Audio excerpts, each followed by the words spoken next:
Forward. The works of St. Peter Julien Aymar are recognized in the French world as classics of Eucharistic piety. In the hope that they may become so, in the English Catholic world, we are offering the public a new translation of them.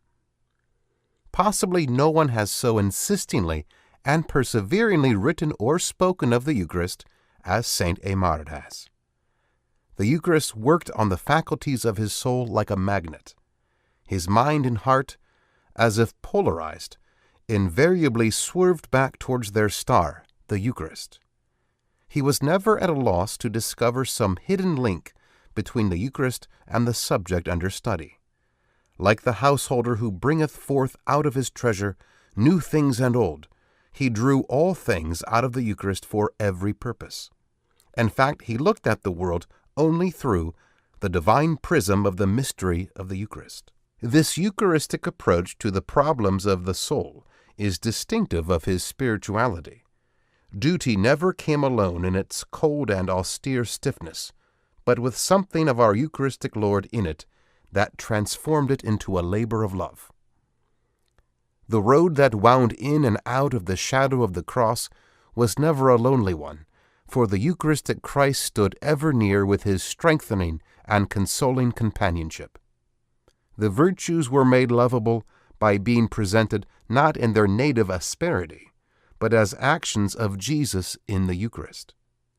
The result was a spirituality based on and motivated by love for Jesus in the Blessed Sacrament. He made universal use of the Eucharist in his own life and advised others to do as much.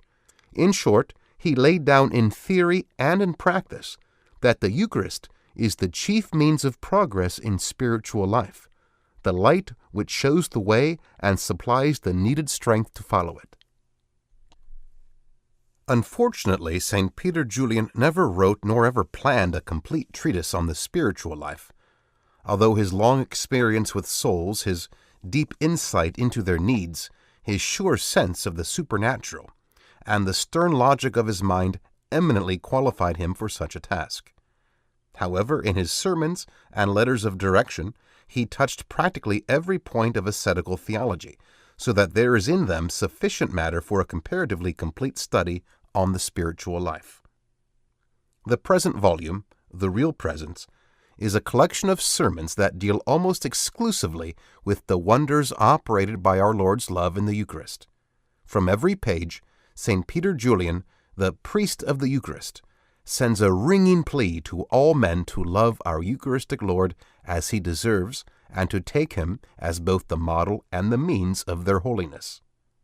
Pondering over these chapters cannot but make us know better and love more the Eucharistic Christ.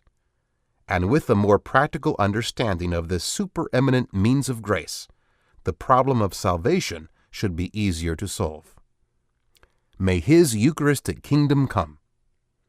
That was St. Peter Julien's most ardent wish. We make it ours in publishing a new translation of The Real Presence.